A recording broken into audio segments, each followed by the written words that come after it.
Bem-vindos a mais um podcast, mais um grande episódio, hoje com João Pedro Leitão, aqui connosco, que é jurista, que também é presidente, não é? Sim, é presidente da Assembleia de Freguesia.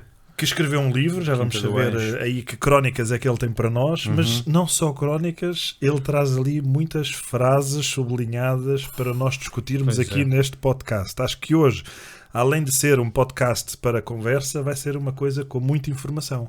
É isso? Sim. Eu só espero que ele não tenha trazido o martelo do juiz. Porque ele traz ali muitas... Eu não sei se vai haver verdito final, se isto do juiz está decidido e pronto, vai acontecer. Porque as notas que ele traz ali, bem, eu não sei. Mas se chumbarmos, como é que é? Não, corremos esse risco. Corremos esse risco de ser substituídos neste programa. Acaba aqui e pronto. Sim. Já tivemos aqui... há uns episódios atrás, uma pessoa que nos lia o perfil, que via os nossos comportamentos. Sim, e portanto hoje temos uns. Estamos-nos a pôr à prova. Estamos. E pronto, já mandaram em nós também ao início. Pois foi. Mas eu acho que o João Pedro Leitão tem aqui características muito interessantes e vejo nele um jovem muito promissor.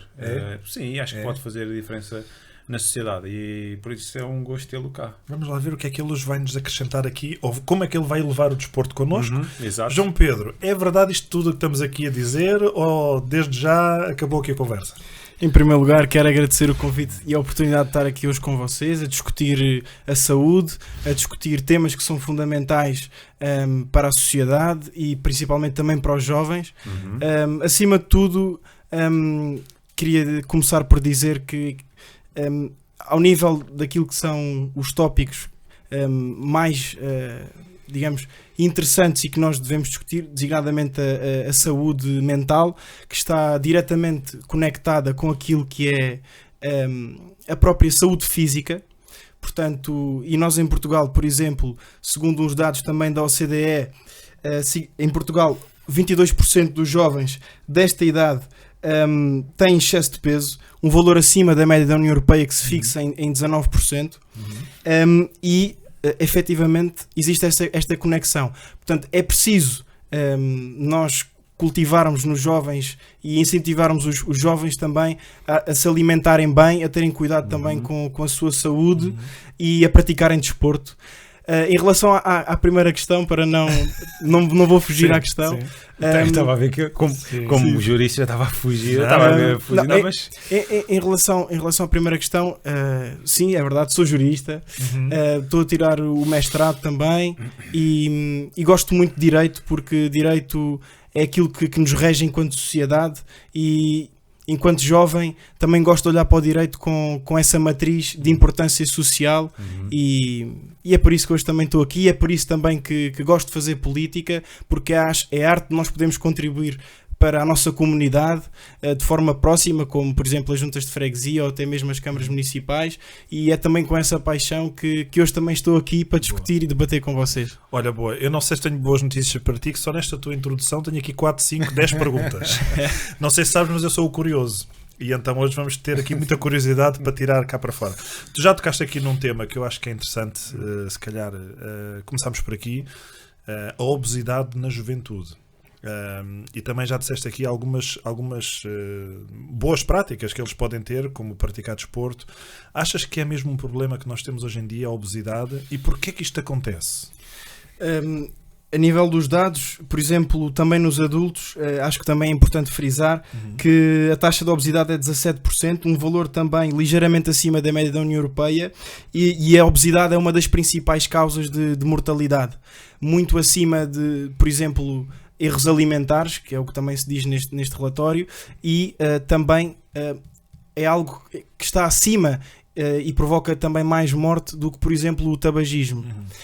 Portanto, eu acho que é mesmo uma questão que deve ser debatida e o próprio poder político também deve promover boas políticas de alimentação. Eu acho que seria interessante existirem nutricionistas promovidos também nas juntas de freguesia e também nas câmaras municipais, darem, por exemplo, programas gratuitos de planos de nutrição, por exemplo, e fazendo aqui aquela função social também do Estado, nas suas mais vertentes, portanto no poder local, e dar esse apoio às pessoas, manter as pessoas informadas, sensibilizar, eu acho que é muito importante, e acima de tudo dar o exemplo e olharmos também para as pessoas que estão bem também fisicamente, o porquê delas estarem bem fisicamente, como é que conseguiram também atingir aquela performance, e como é que nós podemos transmitir essa mensagem aos jovens, desmistificando isto, mas também sensibilizando que a obesidade efetivamente mata.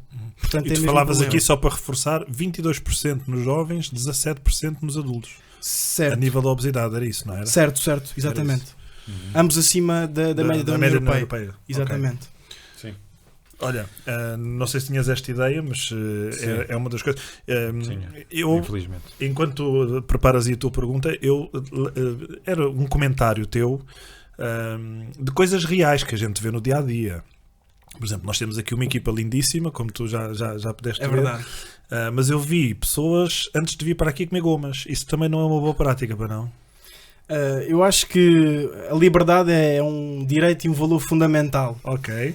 Eu acho que isso é importante salientar. Eu acho que dentro daquilo que é a liberdade, nós devemos cultivar e ensinar as pessoas no sentido de promover boas práticas de alimentação. Okay. Mas não acho que a censura ou a imposição seja um bom caminho. Não recomendaria de todo. Bem. Mas comer todos os dias não lhe fará bem, vai caminhar para a obesidade. Isso certamente também acho que não. Não, eu peguei nisso porque nós aqui também trabalhamos com alguns jovens, e aquilo que eu vejo hoje em dia neles e diariamente é os açúcares em excesso. Que é o que eles têm à venda, muitas vezes, logo à porta das escolas. Quase está à frente dos olhos. E eu vejo eles todos os dias com aquelas palhinhas de açúcar, com as línguas, pinta-línguas, com essas coisas. E diariamente eu acho que isso também é uma má prática. Não é? Em relação a esse ponto, eu também acho que as próprias escolas também, ao mudarem também aquilo que são os planos de alimentos que têm disponibilizados para os alunos, pode ser também uma vertente interessante, porque, por exemplo, se não venderem, por exemplo, gomas ou comida com muitos açúcares, muito doce, e passar para um plano alimentar mais saudável, mais rico nessa matéria, poderá ser também aqui um primeiro, digamos, um exemplo, ponto, exemplo para que os próprios jovens... Eu acho que já se tem tentado a fazer algumas alterações. Não, cuidado, que eu sei que dentro das escolas os açúcares são muito controlados, e não é dentro das escolas que eles têm acesso, é sim no exterior das escolas, nos arredores, é que eles têm acesso a essas coisas. Dentro das escolas, sim. Eu acho que tem havido um plano alimentar muito mais equilibrado, muito mais variado, porque obviamente estes resultados que o João aqui traz, que são cada vez mais prementes e estão cada vez mais comprovados, e há que combatê-los, sem dúvida. Eu acho que dentro das portas das escolas, além deste plano controlado e não sei se são muito... se o zero açúcares é isto o objetivo, não sei se é isso, mas a nível desportivo também eles praticam muito desporto dentro das escolas. Sim, também é verdade, e os metabolismos também são diferentes nessas idades, mas também eu acho que isto depois isto já nos leva aqui para outro caminho, que tem que ver com a questão do negócio. A questão da faturação, porque se nós pensarmos bem, alimentarmos, já tivemos aqui uma nutricionista que até deu umas ideias que se calhar não é tão assim o facto minha arrasou-me completamente. O facto de gastar muito dinheiro para ter uma alimentação saudável, às vezes não é bem assim. Temos é que saber ter informação. Exatamente. E saber escolher aquilo que vamos comer, que às vezes não é preciso gastar assim tanto dinheiro para comer bem. Sem sombra de dúvida. Agora, é preciso que essa informação passe, que existem esses planos nutricionais, e as próprias escolas devem também ser um motor dessa mudança. Portanto, incentivarem também os seus próprios estudantes a comerem melhor, e isso parte também logo das cantinas. E também ter um nutricionista na escola, acho que também seria algo interessante. Portanto, mais uma medida que eu acho que poderia vir talvez um dia a ser implementada. E já agora, e nos docentes e não docentes, serviria o mesmo? Ou seja, no pessoal operacional e no pessoal, nos professores e diretores, portanto, também achas que deveria ser implementado esse plano ou era só para os alunos? Não, acho que deveria ser para todos, uma vez que a obesidade é um fenómeno que afeta tanto os jovens como os adultos.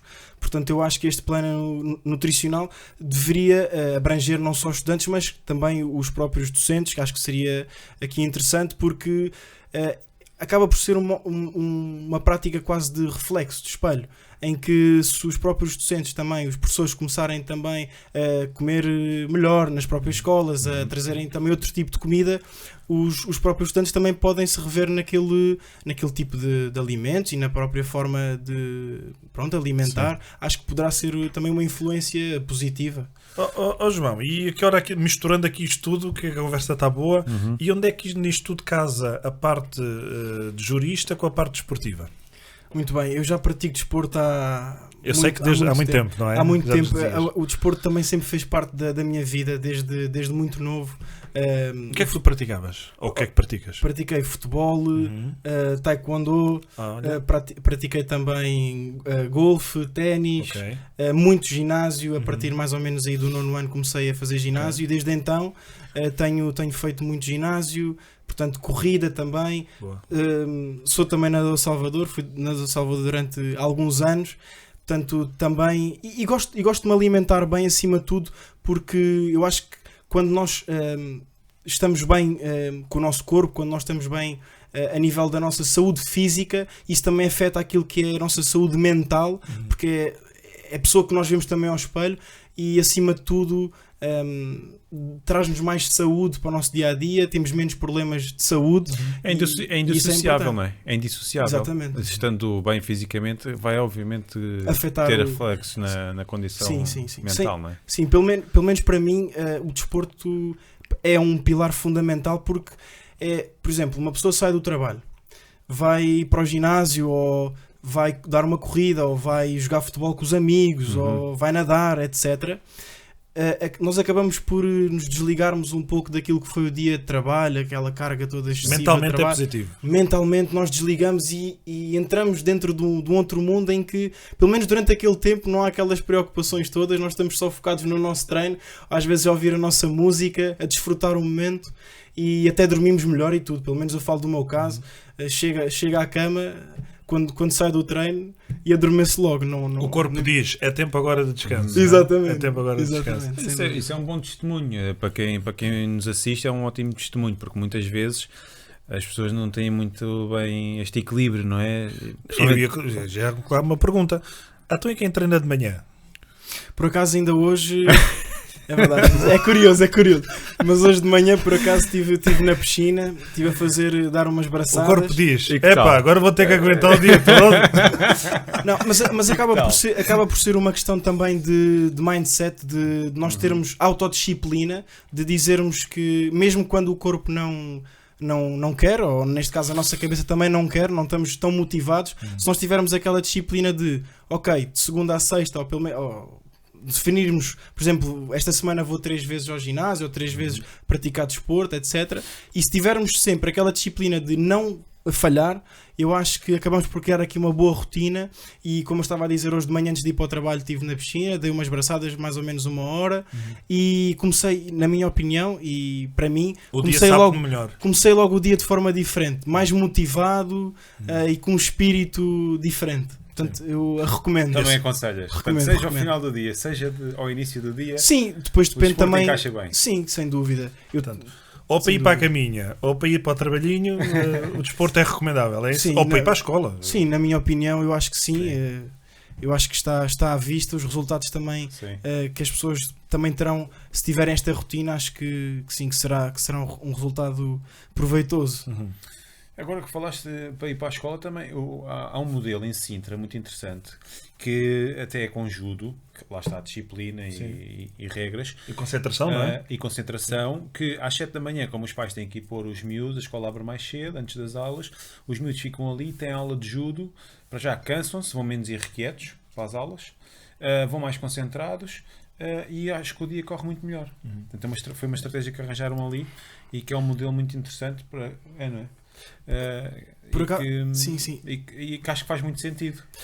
Por acaso, em relação a esse ponto, algo que eu também gostava de deixar aqui, também em Portugal existe as unidades de apoio ao alto rendimento nas escolas, por exemplo, em que chamam-se UAR, e estas unidades de apoio ao alto rendimento, por exemplo, têm como medidas a flexibilidade do horário escolar, a adaptação do currículo, e até mesmo a dispensa das aulas, o que permite aqui também fazer, digamos, o desporto, mas sem prejudicar as aulas. E eu acho que este tipo de modelos são interessantes, em que nós podemos promover o alto rendimento nas escolas, logo desde crianças, mas as próprias escolas também, e eu aqui também acho, isto deve abranger todas as escolas do país, dando essa oportunidade aos jovens que querem, e às crianças que pretendem ter desporto, praticar desporto num nível alto, mas sem que as aulas sejam prejudicadas. Mas... Olha, isso é uma boa informação, porque já tivemos aqui alguns atletas de alto rendimento,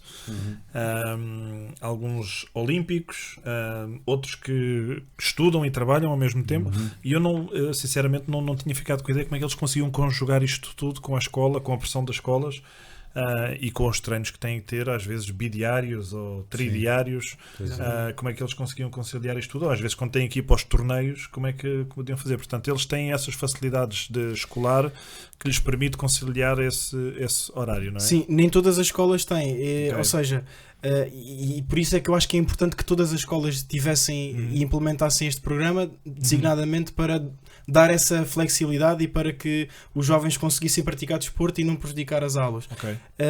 E, por exemplo, eu acho que hoje também é muito relevante a promoção da própria carreira desportiva no pós. Ou seja, na transição. A transição. Acho que isso também é algo muito relevante. Também já está melhor. Sem dúvida. Mas eu acho que mesmo nas escolas é importante dar sempre os prós e contras, porque a informação, acima de tudo, permite-nos refletir, permite-nos pensar criticamente sobre as coisas, e nós temos que conseguir promover esta carreira dual dos atletas também de alto rendimento e permitir que eles, portanto, ao longo da sua carreira, tenham também a formação também superior, caso eles queiram, para depois também ter uma integração, por exemplo, depois da carreira no mercado de trabalho também de forma mais facilitada. E os próprios coaches, os próprios treinadores também têm aqui responsabilidade, designadamente nesta matéria de incutir e incentivar também os próprios desportistas a prosseguirem e a não deixarem também os estudos e conciliarem aqui as duas coisas. Acho que é importante.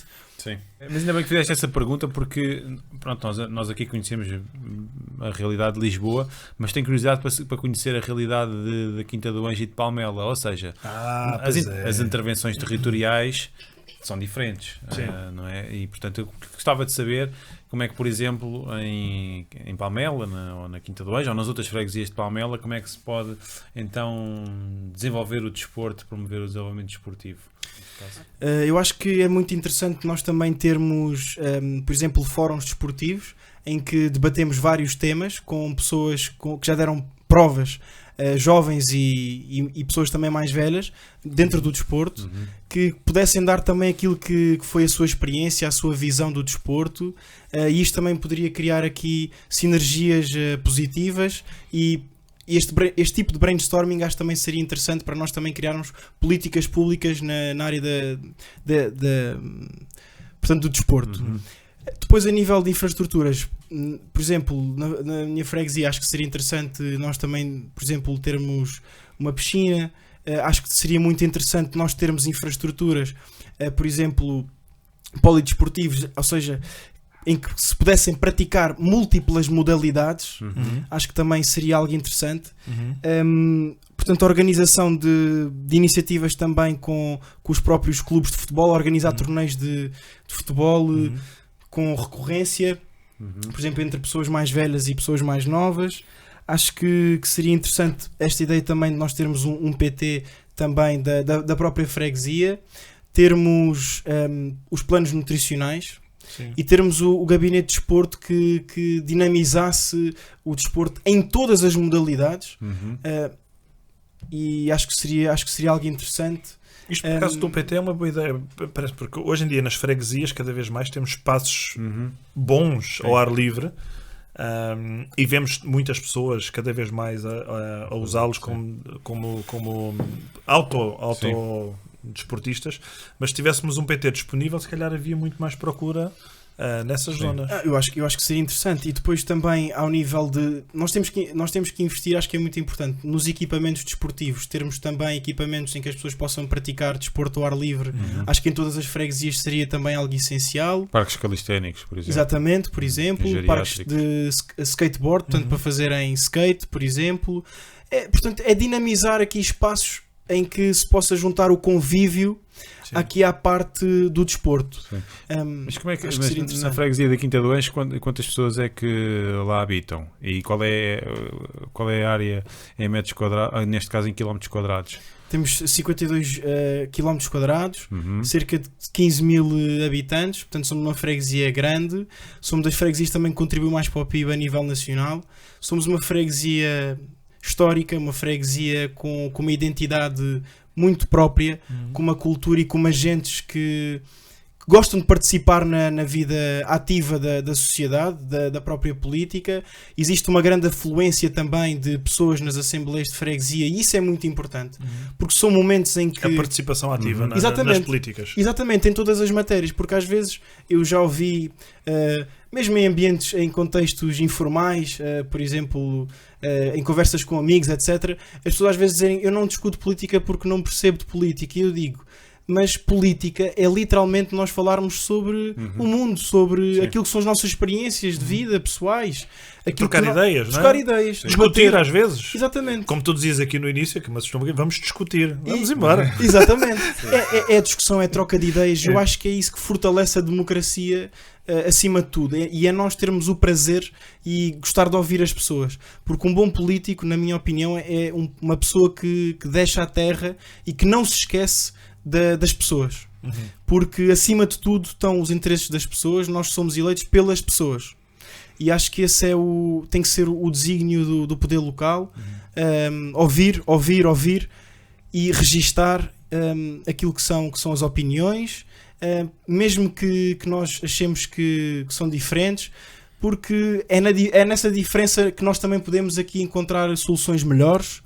E existe, para voltar aqui ao ponto inicial, existe muito essa participação e eu acho que são polos fundamentais, sessões magnas em que as pessoas podem, por exemplo, trazer temas sobre o desporto, por exemplo, aquilo que acham que a freguesia podia fazer nessa matéria, como é que... apresentar, e aliás já existe também o direito de petição no nosso regimento e as pessoas podem apresentar propostas, por exemplo, nessa matéria e serem discutidas e debatidas entre os eleitos da Assembleia. Sim. Portanto, são momentos importantes. A partilha de ideias é importante, sim. Sim, porque eu também estava a pensar, tendo em conta essas características demográficas que tens, ou neste caso geográficas, porque as demográficas, e também tinha aqui essa questão, quais é que seriam as faixas etárias da população, mas leva-me a pensar que as pessoas devem estar algo espalhadas pelo território, julgo eu, por microclimas, não sei se sim ou se não, mas com um território de 55 km quadrados, com 15 mil pessoas, ou estão todas concentradas no meio, ou então estão dispersas. O que é que me leva a pensar que essa forma de trabalhar é que tem que ser fundamental, porque tu não podes, presumo eu, as características do território vão ser diferentes daqui para aqui e dali para aqui, portanto tens que as ouvir e tens que perceber o que é que elas querem e adaptar, lá está, as práticas desportivas ou as instalações, neste caso que abordaste muito, àquelas características, àquelas necessidades. Exatamente. Porque imagina que tu metes um parque geriátrico numa zona onde não há idosos, onde a população é Ricardo, mais séria. Eu sei que é. Sem dúvida. Explica lá um bocadinho o que é parque geriátrico. Muitas pessoas não sabem. Oh Bruno, já fizemos isso os dois. Eu sei que sim, mas explica lá para quem está a ouvir, é importante. Fomos ali, sentámos-nos os dois naquela máquina que faz assim, isso e quando mesmo. faz assim os pés também mexem. Isso. Faz assim, depois faz assim. Esses parques que estão espalhados. Isso, pronto. Assim, ótimo. E por acaso é interessante e sem dúvida. Esquecemos de explicar isto. Depois, por isso é que eu cá estou também. Força, João. Mas, por exemplo, mesmo a nossa freguesia tem várias localidades também dispersas entre si. E é importante nós termos o conhecimento territorial, conhecermos bem as diferentes localidades dentro da freguesia e também adaptarmos, obviamente, políticas públicas em função disso. Não obstante, eu acho que também algo que seria interessante é nós tentarmos criar também pontos de conexão, apostarmos também na mobilidade sustentável, nas ciclovias e também termos desporto adaptado e desporto também para os nossos séniores. Desporto para todos. Desporto para todos. Portanto, sim. Um desporto que seja verdadeiramente inclusivo e que não deixe ninguém de fora. Portanto, acho que deve ser essa a premissa e, portanto... Eu tenho aqui mais uma curiosidade, que é acerca de um livro.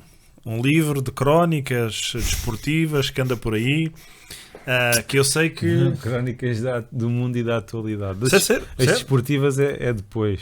É depois Acho que ele vai fazer assim das desportivas. É o segundo. É o segundo. Em que junta aqui o futebol, não é? O alto rendimento, os atletas. Conta-nos lá um bocadinho deste livro, agora é que vai ser. Crónicas do mundo e da atualidade. Eu vou-te dar uma ajuda. Porque eu fiz. É este livro que o Bruno estava a falar. É que as letras pequeninas não consigo ler, mas não tenho os óculos. E portanto está aqui o livro. E tem aqui alguns capítulos. Nós estivemos a ler isto ontem à noite. Sim. Pronto, não fomos treinar de manhã, depois à noite. E portanto estivemos a ler isto. E o que é que. E quase que fizemos a capa do livro. Olha para exatamente. Quem quiser, está aqui. Está uma fotografia nossa, há 2 anos atrás. E quem quiser, está aqui o livro de João Pedro Leitão. E tivemos a ver aqui alguns capítulos interessantes, não foi? Então, era isso que eu queria. Então, chuta aí. Como é que foi? Conta-nos lá um bocadinho, quem ainda não leu, para aquele bichinho. Eu comecei a escrever há cerca de 3 anos, mais ou menos, mas eu comecei a escrever como forma de expor cá para fora aquilo que era a minha visão sobre vários temas do mundo e de Portugal e da União Europeia, que eu acho que eram importantes ter também uma visão jovem, uma visão própria, porque eu acho que é fundamental nós incentivarmos os jovens a pensarem de forma crítica e construtiva, a pensarem pela própria cabeça. E para isso nós temos que também ter dados, temos que ter...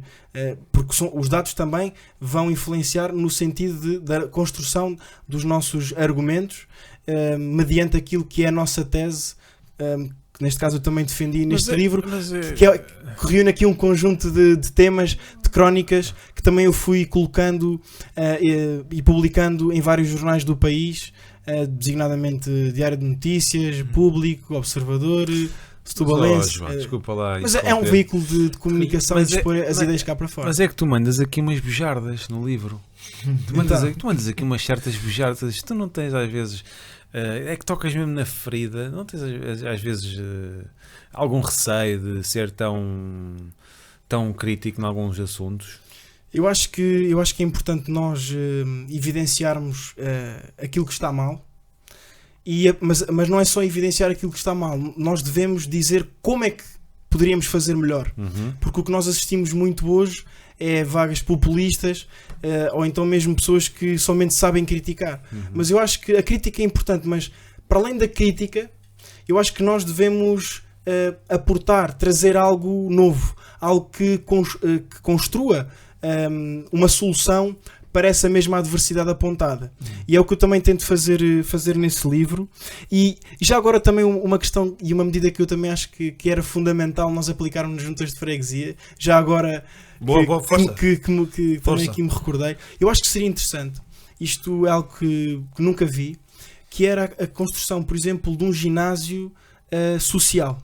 Social no sentido em que qualquer pessoa, independentemente do seu rendimento, pudesse entrar, praticar desporto. Eu acho que os próprios municípios, em conjunto com as freguesias, podiam ter aqui um ginásio que fosse, por exemplo, tendencialmente gratuito, com valores acessíveis e que promovesse o desporto para todos. Acho que poderia ser uma política pública interessante.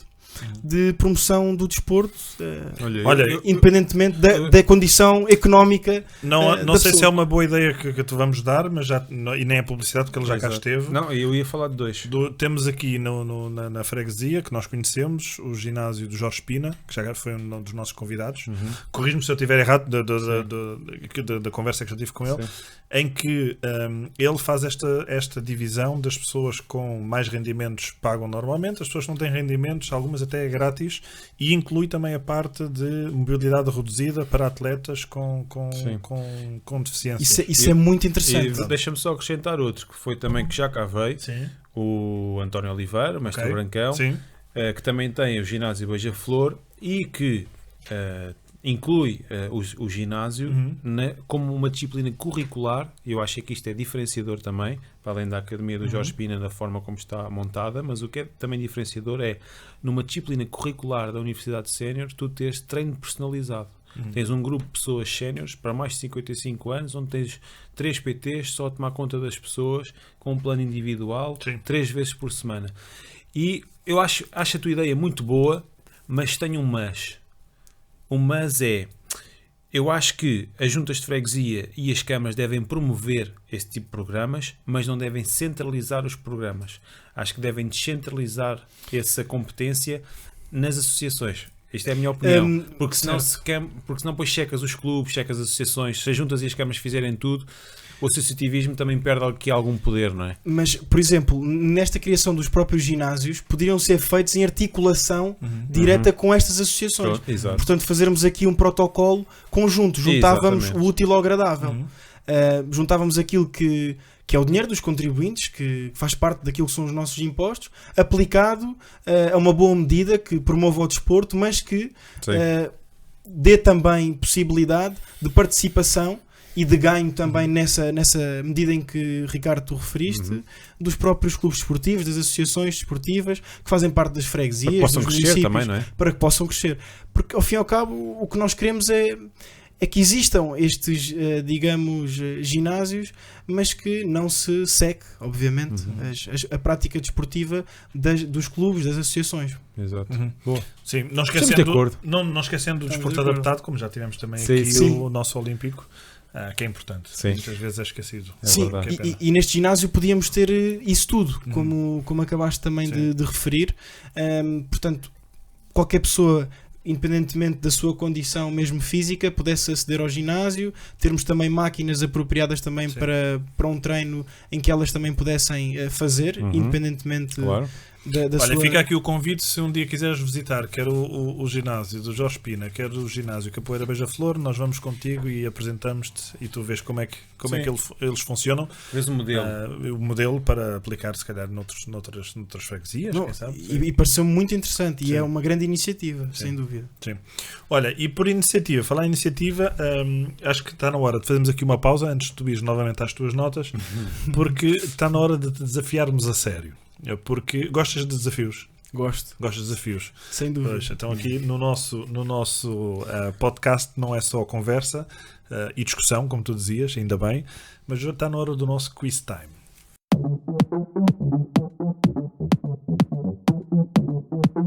Ora bem, cá estamos nós no nosso quiz. Agora é que o João vai ser posto à prova, que isto até agora ele estava ali com... Não vais precisar do tablet. Aliás, aqui é tudo fair play, não há internet.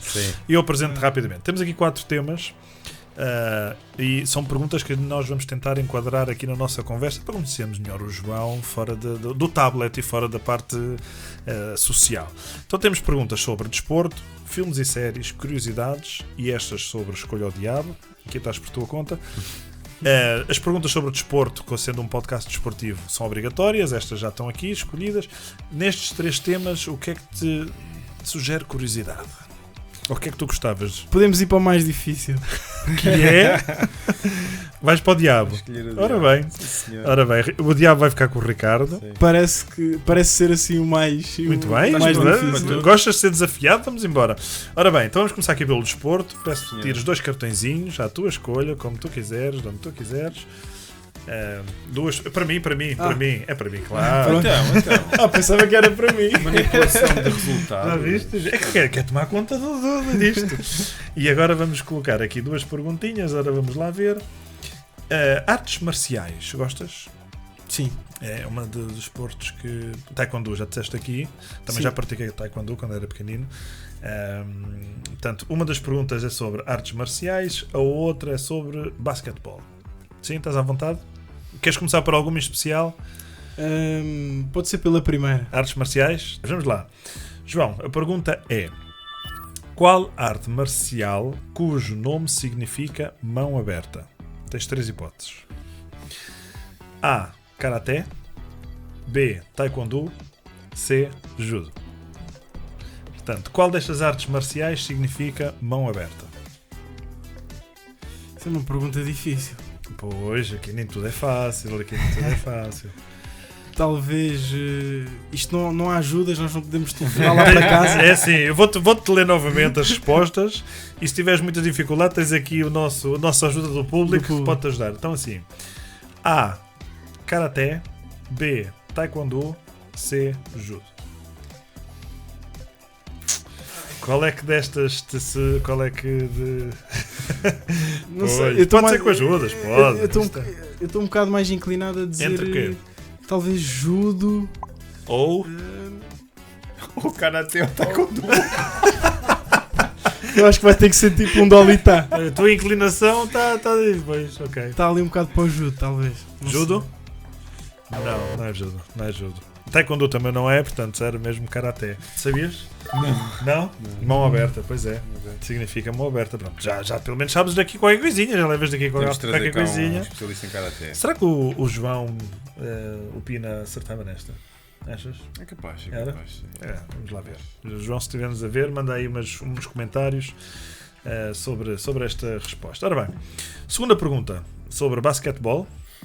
Costumas ver? Costumas seguir? Não costumo ver muito basquetebol, não. É mais, vejo mais futebol. É? Mesmo o americano, que é aquele passou agora aos playoffs, né? Por acaso não acompanho muito. Não acompanho muito. NBA. Vai ser difícil. Ora bem, então vamos lá. Quantos períodos tem um jogo de basquetebol? A. 4. B. 5. C. 6. 4 períodos, né? Esta está certa, sim senhora. Já agora sabes quantos minutos é que são cada período? Eu não acompanho muito basquetebol, mas seja cada período. Cada período. Talvez. Não são 10. 5. 15. Eu agora também acho que são 12 minutos. 12 minutos, não é? 12 minutos cada período. É isso. 15 não era. 10 também não era, portanto, estava indeciso entre 12 e 13, são 12 minutos cada período. Só que fosse menos tempo. Aquilo é porque o relógio para. Ali o relógio para, aqui, qualquer paragem, o relógio para. Muito bem, olha, aqui se afasta, estás 50-50, vamos agora ver se no diabo consegues recuperar a coisa. Acho que aquela vai ser extremamente Estás arrependido de ter escolhido isto? Não me arrependo. Explica lá, Ricardo, como é que é isso? Então é assim, nós temos aqui as cartas veneno, que isto são perguntas feitas pelas nossas queridas. Não são perguntas. Cândida, não, são dilemas. São dilemas. Cândida, Catarina e Beatriz. A responsabilidade está toda ali, portanto, nada nosso. Se isto correr mal, nós estamos limpinhos. Não estamos disso. Depois, quem tem que safar és tu, porque ninguém te vem cá salvar, e tens que escolher 2 cartas e justificar qual é que escolhes no meio destas duas, porque é que escolhes, não é? Vais ter que escolher uma delas e dizer porque é que escolherias uma e não outra. Isso está bem baralhado? Espera aí, isso já agora. Escolhes aquela que tem mais. Aqui baralhar mais um bocadinho. Não, está bom. Está bom? Okay, acho que está. Mas estás confortável. E atenção que as cartas novamente são para nós, não faças batota. Sim. Podes tirar e depois envolves. Ai meu Deus, está nas tuas mãos os dilemas. Pronto, tá? O que é que vai ser daí? Vamos lá ver. Atenção que tem que ser muito bem justificado. Muito bem justificado. Deixa-me cá usar aqui umas técnicas do nosso convidado de alguns episódios. Rui Mergulhado, deixa eu ver se estás a suar, tens os lábios secos. Não, estás bem? Estás bem? Não estás nervoso, pois não? Não. Muito bem. Nós agora também temos uns especialistas. Já temos umas técnicas aí. Agora para conseguir decifrar. Muito bem. Então, primeiro dilema. Comer uma salada com ervas venenosas Ou fingir que és um gato e dar um banho a alguém com a língua. Epá! Pronto, não tens escapatória, é uma ou outra. E tens que justificar isso. Porquê. Ok, a primeira. Era do diabo. A primeira, ou seja, comer a salada com ervas venenosas. Com ervas venenosas? Era. Sim, porque podia sobreviver. Pois é. Pronto. E ao médico e pronto. Tinha ali uma chance de talvez de me salvar. Pronto. Olha, está bem. Mas por que não a outra? Por que não a outra? A outra tinha que fazer. Como é que era? Era fingir que és um gato e dar banho a alguém com a língua. Esse contacto não. É muito contacto, não é? É muito contacto. Pois. Não, okay. mas de facto eu inclinar-me-ia para a primeira e apostava na sorte. Pronto, okay. Arriscava. Coisas venenosas não te assustam? Não, eu acho que aquilo acabava por não me afetar, talvez.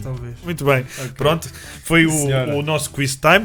Passaste com distinção. Passou com distinção, não é? Sim, e já conhecemos um bocadinho mais está a soar, agora está. Não, por acaso agora não. Estás bem? Conhecemos um bocadinho mais o nosso convidado de hoje. Foi o quiz time.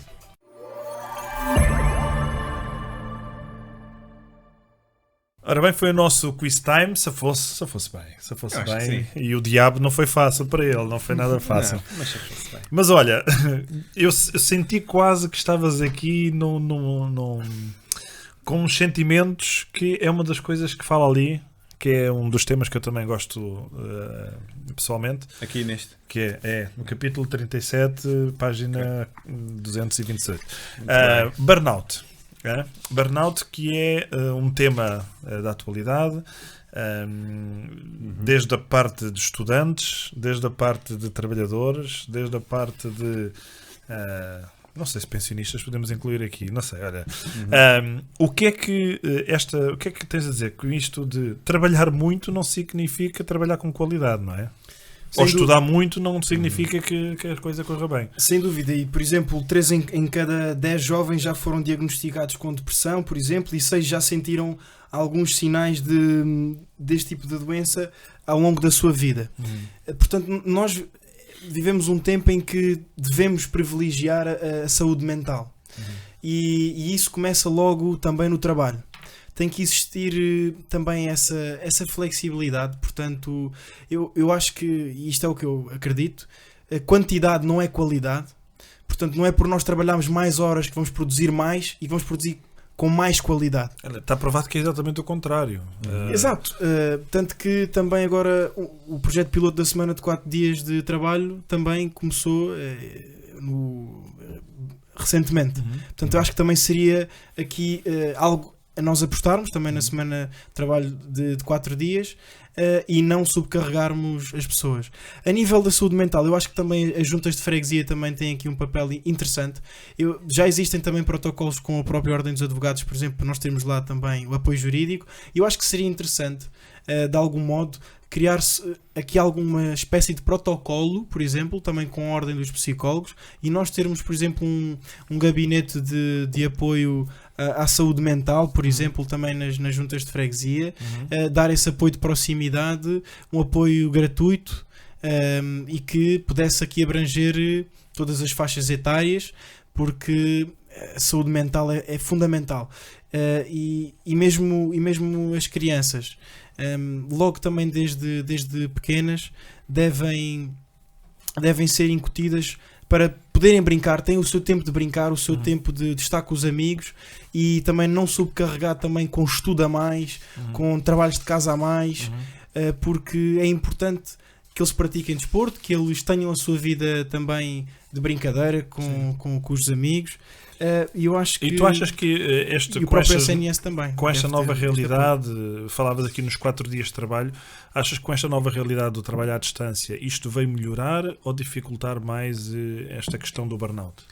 Eu acho que, na minha modesta opinião, eu acho que é algo que nós devemos apostar no teletrabalho, nessa flexibilidade, por exemplo, do trabalho híbrido. Eu acho que, por exemplo, no meu trabalho, posso ter, por exemplo, 2 dias ou alguns dias em teletrabalho, mas eu gosto também de ir ao escritório, porque também gosto de estar com as pessoas, gosto de ter aquele contacto social com as pessoas. Sim, exatamente, falar com as pessoas, porque também é diferente nós estarmos em casa, portanto, ver as pessoas através de um ecrã, ou trabalharmos sem esse contacto, digamos, que nós precisamos, não é? Somos seres humanos e gostamos também de conversar e de debater, etc. Também coisas mais informais. E eu acho que sim, acho que é uma modalidade que nós devemos apostar nessa flexibilidade, mas dando sempre a possibilidade de escolha ao próprio trabalhador. Portanto, eu acho que isso poderá ser muito benéfico para aquilo que será a produtividade. Porque ele depois também acaba por gerir o seu tempo consoante aquilo que é a sua rotina, a sua forma de trabalho, e digamos, ter aqui uma flexibilidade de, ok, este momento agora é para eu trabalhar, mas como não tenho que me deslocar se calhar horas em transportes públicos para chegar ao trabalho, por exemplo, saio do trabalho às 5, mas como estou em casa posso fazer já outras coisas, portanto poupo aquele tempo todo que não fui ao escritório. Portanto, se nós conseguirmos contrabalançar aqui estes dois pesos e encontrar um equilíbrio, eu acho que poderá ser a solução mais benéfica, eu diria, para os jovens também, que agora também ingressam no mercado de trabalho e que possam ter essa possibilidade de escolha. Boa. Sei que há alguns trabalhos que, pronto, não é possível, não é possível o teletrabalho, porque, por exemplo, os médicos, etc. Mesmo assim, temos as teleconsultas. Funciona muito. Eu lembro... a nível de intervenções, etc. Agora, por exemplo, teleconsultas, sim, por exemplo. Sim. E hoje em dia as receitas também chegam pelo telemóvel rapidamente. Sim. Exatamente. Funciona bem.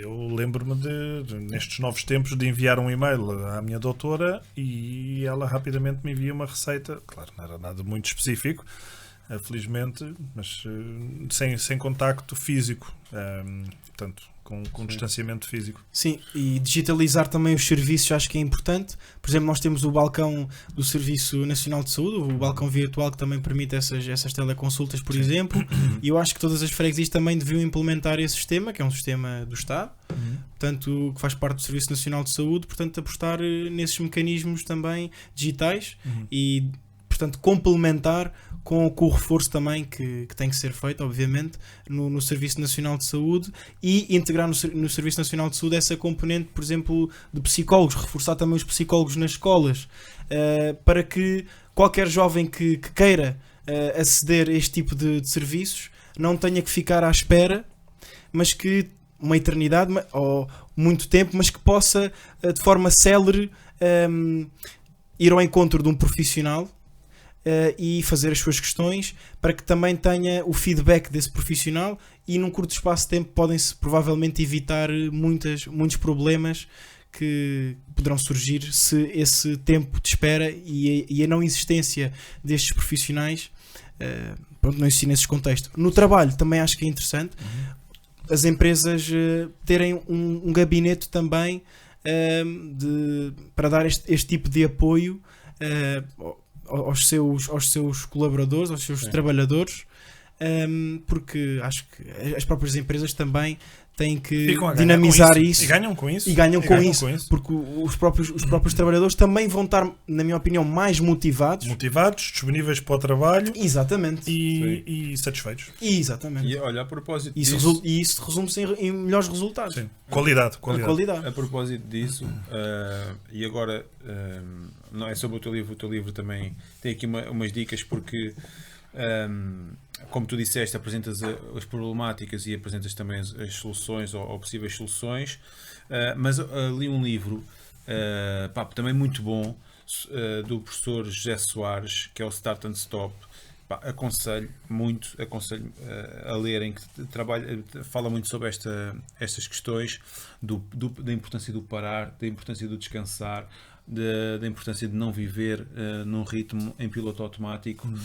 E a propósito dessas propostas que estavas a falar, lembro-me que houve um estudo, ele fala no livro, houve um estudo em 2018 em vários países do mundo, em que apenas 21% das empresas estudadas tinham um plano, 17% tinham um plano para a saúde mental para os seus trabalhadores, 21 nem tinham perspectivas de ter, e todas as outras estavam ainda a pensar em fazer em diferentes períodos do tempo. Ou seja, isto leva-nos a crer que não é só Portugal, é global, lá está, Crónicas do Mundo e da Atualidade, é global. E Crónicas desportivas ou problema? e que é um problema que... Tens que ver um sobre o desporto. Olha. Um artigo de opinião sobre como promover o desporto nas juntas de freguesia. Exatamente. E portanto, o que é que isto leva a pensar? Leva a pensar que isto ainda é uma coisa muito a descoberta, e tu falas isso no teu livro. Porque é que eu fiz este encaminhamento por aqui? Porque tu no teu livro também falas na importância de descomplexar ou de estereotipar as pessoas que vão aos psicólogos ou que têm acompanhamento psicólogo, porque ainda há muito aquele rótulo este vai aqui porque é tontinho. E tu falas aqui nessa questão. Sim, é preciso acabar com esse tabu. Nós temos que olhar para estes profissionais como pessoas que nos podem ajudar, que nos podem dar ferramentas úteis para nós melhorarmos a nossa performance diária, seja no trabalho, seja na nossa relação amorosa, familiar, etc. Portanto, temos que olhar para estas pessoas como pessoas que nos podem ajudar, como qualquer outro profissional. E como uma coisa normal. Sim, mas como uma coisa completamente normal. Como ir ao ginásio, como ir exatamente. Sei lá, ao cinema. Pronto, hoje vou à terapia, pronto, por exemplo. Exatamente. Há pessoas que não gostam e que fogem. Isso é verdade. Sim, não gostam de serem ajudadas ou de procurar ajuda. Pois, mas ainda existe esse mito. Não, existe, eu acho que não é mito, eu acho que é o problema de se confrontarem com elas próprias. Claro.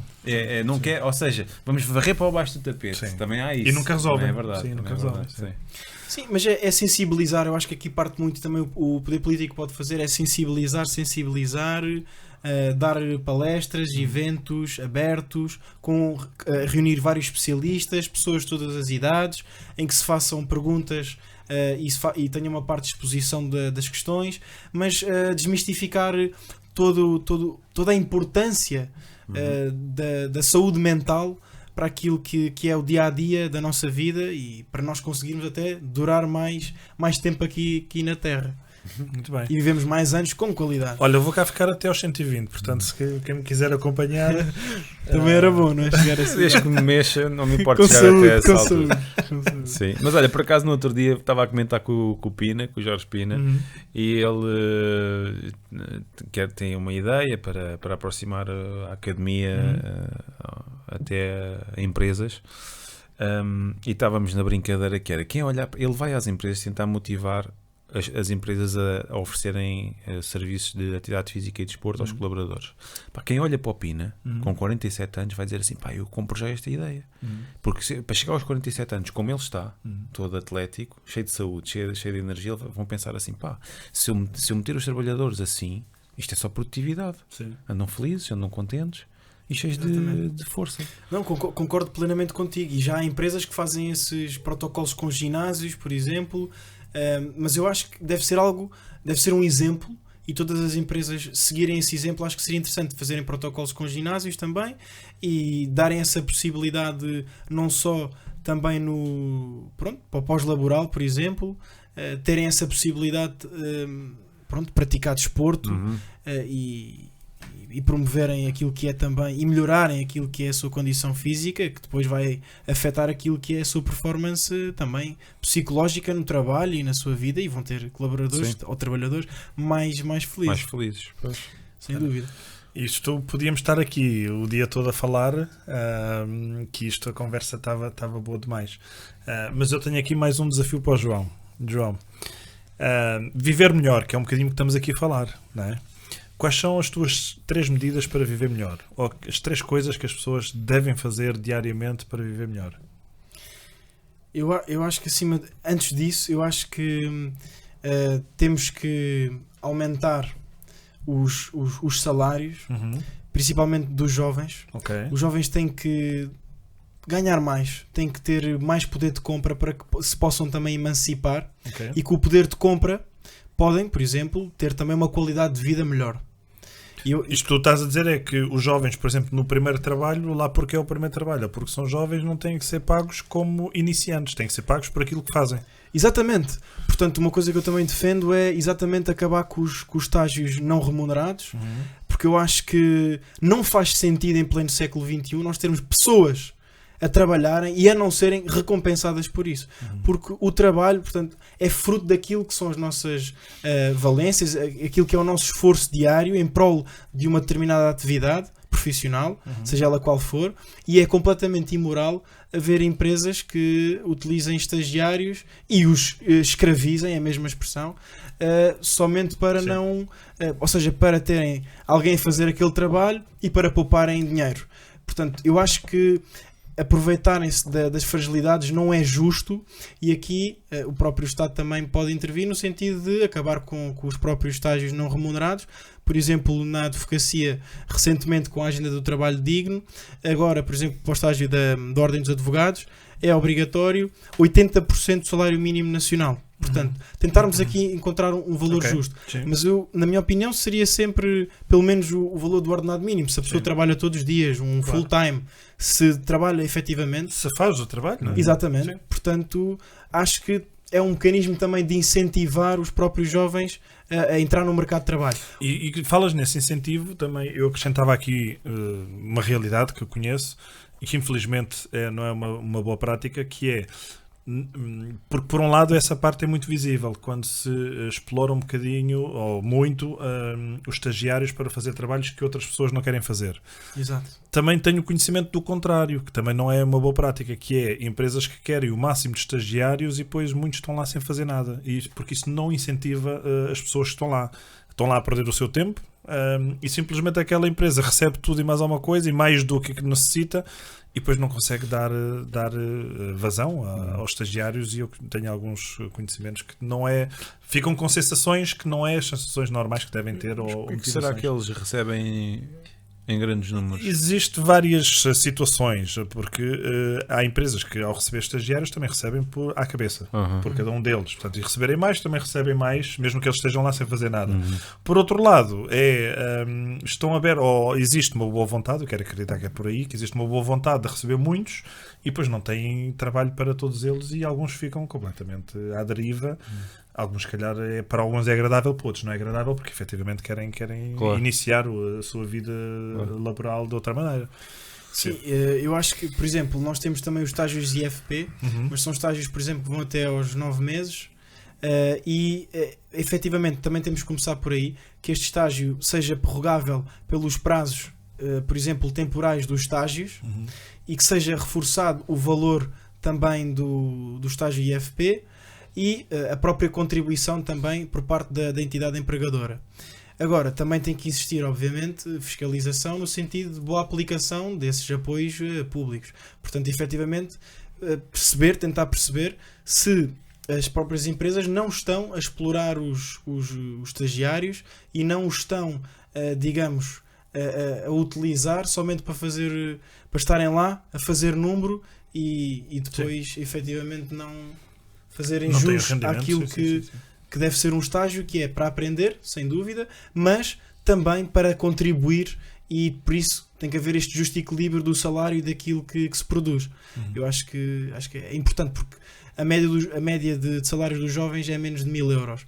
Os contratos também que encontram geralmente também são precários, e nós temos que construir políticas no sentido de dar incentivos a que os próprios jovens, quando entrem no mercado de trabalho, entrem com valores justos e com contratos de trabalho também duradouros. E aí também é importante a aposta na concertação social, também o papel dos sindicatos também aqui é importante nessa concertação. Mas se nós queremos fixar os jovens no nosso país, temos que ter políticas remuneratórias que lhes possibilitem ter a sua casa, sair da casa dos pais cedo, porque neste preciso momento saem de casa quase com 35 anos, dos países da União Europeia que saem mais tarde, dos que saem mais tarde. E por isso nós temos que ter aqui estas condições laborais também para que eles possam emancipar, mesmo a nível da habitação. Também acredito que com a especulação imobiliária que hoje assistimos, nós temos que reforçar o parque público habitacional também, ter um parque habitacional público maior, neste precisamente é 2%, temos que conseguir ultrapassar a média da União Europeia, que é um pouco mais de 10%, e criarmos incentivos, por exemplo, a Caixa Geral de Depósitos, que é uma instituição bancária portuguesa, pública do Estado. Eu acho que poderiam, por exemplo, financiar a 100% créditos à habitação para os jovens na primeira casa de habitação própria e permanente, porque muitas vezes demoram imensos anos a juntar aqueles 10%. E agora cada vez mais. E agora cada vez mais os 10% são maiores. Exatamente. E se nós também queremos combater a especulação imobiliária, nós também temos que ter uma habitação pública que consiga fazer aqui o equilíbrio, para que os preços depois também deixam naturalmente, porque é a lei da oferta também e da procura. E daí se calhar os jovens só saem aos 35 anos porque estão a juntar os 10% aqueles anos todos até chegar. É uma desgraça. São muitos anos, porque imagine, o tempo que eles não estão a juntar, digamos, estão a juntar esse dinheiro, têm que estar, se quiserem sair da casa dos pais, estão a pagar uma renda, por exemplo, e com os outros custos todos que tenham ao longo da vida, por exemplo, despesas como saúde, despesas... Namorar. Custa muito dinheiro. Exatamente. Custa muito dinheiro, né? Não. Custa. Eu sei o que é. Ainda hoje namoro. Mas tu namoras, Ricardo? Sim. Custa, não custa? Custa. Não, mas eu acho que hoje em dia há esse equilíbrio. Não, estamos a brincar. Sim, claro que sim. Claro que sim. Não, eu acho que sim. Hoje em dia, o dia-a-dia tem o seu preço, né? Sim, o custo de vida está a aumentar. E nós temos que dar essa possibilidade aos jovens, porque senão eles também não se fixam. E se eles não se fixarem, vão produzir e vão acabar por ir para outros países, e nós temos que os conseguir reter aqui os nossos cérebros. Mas por isso também temos que lhes dar boas condições. E com boas condições, eles podem pegar e praticar desporto, podem praticar vários tipos de modalidades, podem ir lá para fora, ter outras experiências. Aí... Nesta medida já seria tendencialmente gratuito, portanto já não precisavam de muito, mas de facto podiam também ter uma alimentação melhor. Mas como o Ricardo também referiu no início, eu acho que se existir um plano nutricional bem elaborado, portanto por um profissional que faça essa seleção dos produtos mais adequados, eu acho que não temos que ir para os produtos mais caros. Eu acho que podemos utilizar outro tipo de produtos alternativos também que deem... Mas se capacitares as pessoas, se tu explicaste-lhes a informação, não é? Elas também podem escolher melhor. Exatamente. Não precisam ficar sempre dependentes de um profissional de nutrição. O profissional acompanha, não é? Mas dando-te essa informação, capacitares as pessoas para decidirem melhor. É fundamental. Sim, ou seja, aqui o nutricionista era o pontapé de saída, para dar a informação, claro, informação e o acompanhamento. Claro, depois a pessoa, a partir daí, fazia as suas próprias escolhas. Exatamente. De acordo. Exatamente. Olha, eu com este resumo que o João fez aqui, foi um resumo muito bom. Sim. Eu não sei se queres acrescentar mais uma coisa, Ricardo. Não, eu só queria dizer que acho este livro bastante interessante. Mostra lá outra Vamos vez, fazer um bocadinho de publicidade aqui para o João. Mostra lá outra vez o livro, sim. É um livro bastante interessante, que tem críticas muito pertinentes, e eu fiquei surpreendido como é que o João teve, eu vou dizer, a coragem de algum dos tópicos que são sensíveis, porque isto tem vários capítulos, de dar claramente a sua opinião e tocar o dedo na ferida. Portanto, quem quiser, quem tiver interesse, quem gostar de pensamento reflexivo e crítico, está aqui um bom livro. Sim. Agradeço. São básicos, é um livro composto com 60 crónicas, portanto 60 artigos de opinião com vários tipos de temas, portanto, desde a despenalização do laticínio, desde a eutanásia, desde a economia, desde os direitos humanos, desde a crise migratória, desde a importância também geopolítica da própria União Europeia. Portanto, são mesmo muitos temas, das touradas sem sangue, um modelo que nós também podíamos aplicar aqui em Portugal, que são as touradas com os velcros. Portanto, são mesmo muitos temas, sim. Mas acima de tudo é uma opinião crítica, jovem, que eu quis deixar cá para fora para que qualquer pessoa pudesse ler. Mas eu fiquei curioso, tu és muito jovem, fizeste uma licenciatura, trabalhaste ao mesmo tempo, como é que foi a metodologia para escrever o livro? A maior parte do livro foi escrito, é verdade, foi na pandemia, porque como nós estávamos mais em casa, eu acabei por, digamos, dedicar um pouco mais de tempo à escrita do livro. Tem artigos aí escritos que são mesmo exclusivos do livro, ou seja, não saíram em nenhum artigo de opinião cá para fora, mas que basicamente é uma visão jovem do mundo, porque o meu objetivo com a escrita é dar voz a quem não tem voz, é não ter receio de apontar os problemas, mas de não ser injusto ao ponto de não apontar as soluções. E de facto foi isso que eu tentei fazer com este livro. Foi o primeiro livro, é verdade, foi uma boa experiência, foi uma boa viagem. O segundo já sabes, as crónicas esportivas. Um próximo artigo. E a própria capa também reflete exatamente isso. A união, a fraternidade, a inclusão. E se nós todos estivermos unidos, se formos pessoas fraternas, se formos pessoas que tratamos o próximo com respeito e que efetivamente não olhemos para as condições económicas, financeiras, estatuto social, etc., mas olharmos mais para as pessoas como seres humanos, eu acho que é o fundamental, e este livro, a capa, é mesmo isso. Isso, por acaso, é muito curioso, porque um livro escrito durante a pandemia, onde só se falava de... Não só durante a pandemia, mas sim. Mas onde se falava muito de distanciamento social, erradamente, a meu entender, devia ser esse distanciamento físico. Falar em união e aproximação é uma coisa que era muito... É curioso. Portanto, está aqui uma boa dica, e pronto, está aqui um bom motivo de leitura, uma boa dica aqui que deixamos para quem nos está a ver e para passarem a mensagem. Por acaso gosto ao final do dia. Sim, quando já as baterias já estão em baixo. Lusco-fusco. Ler ali um capítulozinho, no crepúsculo, uma cronicazinha. Sabes que eu também, já disse aqui, gosto muito de Miguel Esteves Cardoso. Sim. Eu também tenho umas boas crónicas. Mas este também é bom. Está lá. Mas é mesmo, ou seja, o livro também é mesmo para proporcionar aquilo que é o debate também. Portanto, os jovens e menos jovens, pessoas que queiram ler o livro, poderem ler, ver vários temas, ver a visão também de um jovem e debaterem também nas suas famílias, em qualquer tipo de contexto, porque é isso que também que é a democracia, é promover o debate de ideias, a troca de ideias, e foi isso que este livro também apontou.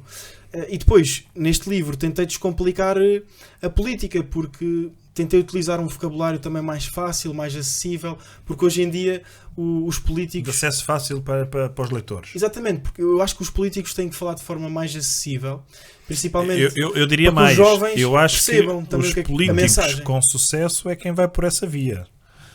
Os outros estão a complicar a coisa para o futuro deles. Eu acho que, imagino, e por exemplo, os jovens, hoje em dia revêem-se com estruturas menos hierarquizadas, portanto, mais horizontais, gostam de estar em meios menos convencionais, são ativistas, gostam de participar em emoções, em debates de ideias, mas fora do espectro partidário. E os próprios partidos políticos têm que repensar a forma de trazer a política para as pessoas, de simplificar, de dizer que todos contam, independentemente da sua classe social, etc. E que todos podem ter valor e contribuir para a política, porque a política é a arte de nós querermos contribuir para a construção, passa a redundância, da nossa polis, da nossa cidade, do meio onde nós vivemos, porque política é a arte de nós também queremos transformar o mundo. E isso parte da nossa cabeça, do pensamento crítico, e eu acho que incentiva as pessoas também lá em casa a lerem, a escreverem aquilo que pensam. E nunca tenham receio de passar cá para fora aquilo que é a vossa visão, aquilo que é a vossa forma de ser e de estar, porque é isso que nos torna únicos. É isso que é, digamos, aquilo que nós somos enquanto seres humanos. Nós somos todos diferentes, todos temos as nossas formas de ser, de estar, etc. Portanto, não podemos ter receio de mostrar também cá para fora essa nossa diferença. Ora, esta é uma boa mensagem, uma excelente mensagem. Para concluir mais este podcast, não se esqueçam que este episódio, este livro que está aqui lindíssimo, de consultar nas redes sociais, Facebook, Instagram, Spotify, YouTube, a tomar banho, a conduzir, a cozinhar, no micro-ondas, na cozinha, no quarto, na sala de estar, em todo lado, a toda a hora, a todo momento, podem nos ouvir com os olhos abertos, fechados, a dormir, de todas as maneiras. Este podcast com João Pedro Leitão. Muito obrigado pela tua discussão, foi como ele disse no início, ia prometer aqui uma discussão. Ficámos a saber muita coisa: 17% da obesidade nos adultos, 22% nas crianças, e outras informações que nos deixaste aqui muito importantes. Foi um prazer. Foi mais um podcast aqui no Elevar o Desporto. Muito obrigado pela tua presença e até à próxima. Quem sabe com o livro, não te esqueças. Muito obrigado. Crónicas esportivas e da atualidade. Não queremos nenhum dinheiro, só queremos depois uma foto contigo e já está. Combinado. E vou escrever o artigo sobre o desporto. Está aqui combinado. Assim é que é. Muito obrigado. Muito obrigado mais uma vez pelo convite.